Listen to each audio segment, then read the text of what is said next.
Hello everyone! Ayan, maulan na araw po sa inyong lahat. So talagang malamig po ang panahon ngayon. Kahit saan po yata ay maulan po talaga. So ayan na nga guys, so tara at samahan niyo po pala ako magluto nitong ating ulam for today's video. Lang iba kundi itong ating ginataang baka. At lalagyan po natin yan ng dahon ng lubas. At syempre meron din po tayong gulay na sayote. So ayan na yung mga ingredients natin dyan guys. Meron tayong chili, meron tayong sibuyas, bawang, at itong ating sayote, syempre, at yung ating beef na syempre hinugasan na rin po natin iyan. At pagkatapos itong ating dahon ng lubas, ayan, tinanggal lang po natin yan dun sa tangkay at inisa-isa at hugasan po natin iyan.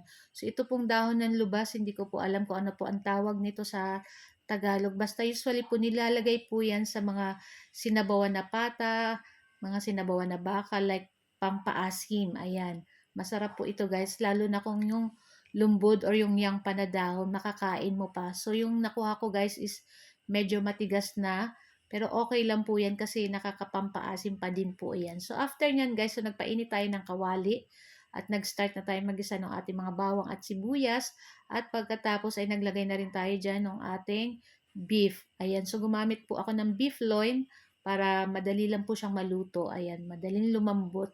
So, sinangkapan na natin yung beef dyan ng paminta, saka ng asin. So, tatakpan lang po natin iyan at hahayaan lang natin lumabas yung katas o magtubig yung ating beef at pagkatapos ng ilang minuto ay ayan at natuyo na yung sabaw or yung tubig nitong ating beef. So, nag-brown-brown na rin yan guys. So, pwede na natin ilagay yung ating kakanggata or yung ating coconut milk. So, hindi na po ako gagamit yan ng pandalawang gata ng niyog kasi itong ganito pong beef loin ay madali lang naman po itong maluto. So, naglagay rin po pala ako dyan ng 1 beef cube, saka ng suka na mga 1 to 2 tablespoon na suka. At pagkatapos naglagay din po ako ng 1 teaspoon na sugar para balance po yung lasa.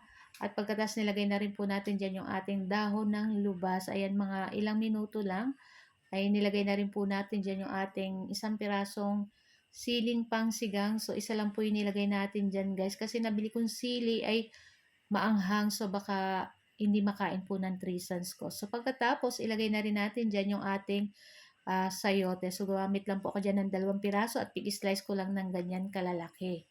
So, tatakpan lang po natin iyan at lulutuin natin yung sayote ng mga 3 to 5 minutes. And that's it. Pwede na po natin tong ahunin. Ayan. So, nako guys, sabaw pa lang nito. Ulam na guys. So, kahit kaning bahaw or kahit yung tutong-tutong, walang masasayang dito sa sabaw. Kasi sabaw pa lang napakasarap na guys. So, yun at kumuha na po tayo ng mangkok.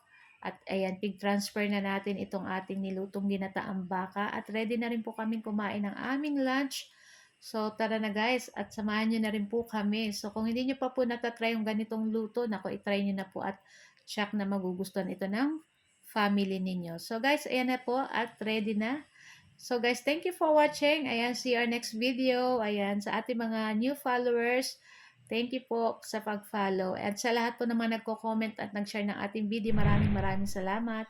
Thank you guys. See you our next video. Ciao! Yummy!